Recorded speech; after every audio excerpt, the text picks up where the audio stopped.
విషయం. యేసు ప్రభువారు ముందుగా ఇద్దరు శిష్యుల్ని పంపించాడు. వాళ్ళు పేతురు, యోహాను ఇద్దరిని పంపించి మేడ మీద ఒక గది ఉంటుంది. ఆ గదిలో మనకి ఈ పస్కా విందుని ఆచరించడానికి రెడీ చేయండి అంటే వాళ్ళు వెళ్ళారు. అయితే లోనికి కూర్చోక ముందు ఒక బానిస బయట ఉంటాడు. అతను కాళ్ళు కడగాలి, ఎవరు లేరు. యేసు ప్రభు వారి శిష్యుల పాదాలు కడిగి ఆ గదిలో కూర్చోవడం జరిగింది. అందరు కింద కూర్చుంటారు. మధ్యలో చెక్క పీట ఉంటది. అందరూ చుట్టూ కూర్చున్నారు. యేసు ప్రభు వారి ఎదురుగా రొట్టె ఉన్నది, ద్రాక్షారసం ఉన్నది. ఆయన రొట్టె విరిచి ఆ రోజు మొట్టమొదటిగా ఎప్పుడు చేయని పని చేశాడు. ఆయన ఇస్కరియోతు యోధా చేతిలో పెట్టాడు. ఇస్కరియోతు యోధా దాన్ని తీసుకున్న తర్వాత ఆయన యేసు ప్రభు వారు స్పష్టంగా చెప్పాడు, ఈ రోజు మీలో ఒకరు నన్ను అప్పగిస్తారు అనేసి. అందరూ నేనా అరే నువ్వా అందరూ అడగడం మొదలు పెట్టారు. బహుశా పేతురు యోహాన్ అడుగుండి ఉంటాడు. యోహాన్ ఎప్పుడు యేసయ్యకి పక్కనే కూర్చున్నాడు. యోహాను అడిగా అని అప్పుడు అడిగాడు. యోహాను, అయ్యా ఎవరయ్యా అని అడిగాడు. నేను ఎవరికైతే మొట్టమొదటిగా రొట్టె ముక్క ఇస్తున్నానో అతనే అని చెప్పాడు. ఇస్కరియోతు యోధా ముక్కను తీసుకొని నేనా అని అడిగాడు.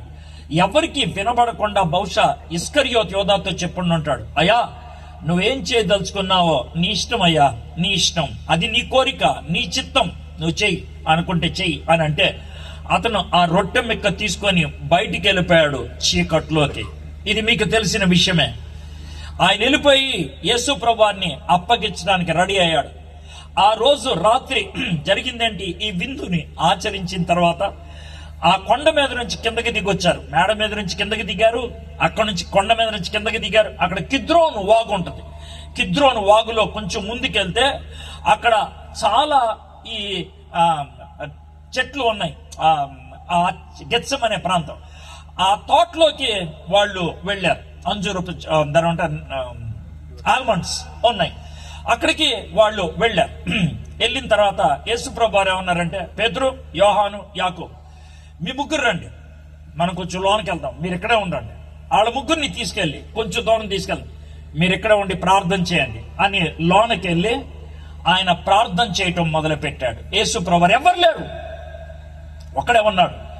అల్లంత దూరంలో పేతురు, యోహాను, యాకోబు ఉన్నారు. ఇంకంత దూరంలో మిగిలినటువంటి శిష్యులు ఉన్నారు. ఇది పరిస్థితి. సో ఆయన గట్టిగా ప్రార్థన చేయటం మొదలు పెట్టాడు. ఆ ప్రార్థన ఎలా చేశాడు, ఎందుకు చేశాడు అలాగా, ఈ విషయాన్ని లూకా భక్తుడు బాగా రాశాడు. ఎంత కఠినంగా ప్రార్థన చేశాడంటే గుర్తుపెట్టుకోండి, మనలో కొంతమందికి బీపీ వస్తుంది, బ్లడ్ ప్రెషర్ వస్తుంది. బీపీ చాలా ఎక్కువైతే పక్షవాతం కూడా వచ్చేటువంటి పరిస్థితులు ఉంటాయి. నోరు వంకరైపోవటం అనేటువంటి పరిస్థితులు ఉంటాయి. ఎందుకనంటే బీపీ 220, 240 అలాగ దాటి వెళ్ళిపోవటం అనేది జరుగుద్ది. అయితే జాగ్రత్తగా యేసుక్రీస్తు ప్రభువారు ఆ రాత్రి చేసినటువంటి ప్రార్థన చాలా ఒత్తిడి మధ్యన చేశాడు. చాలా ఒత్తిడి మధ్యన, అయ్యా నిన్ను వదిలిపెట్టి ఉండటం నా వల్ల కాదు, కానీ శిలువ మీద చనిపోవాలి, ఎలాగా ఇది అని గట్టిగా ఆయన ప్రార్థన చేస్తా ఉంటే జరిగింది ఏంటి అనంటే, ఈ నుసిటి మీదంతా చెమట పట్టింది. ఆయన చెమట తుడుచుకుందాం అని ఇలా అంటే అది చెమట కాదు అని అర్థం అయిపోయింది. అనంటే ఆ చెమట రంధ్రాల్లోంచి బయటకు వచ్చింది రక్తం. ఈ రక్తం ఎప్పుడు బయటకు వస్తుంది, లూక్ గారు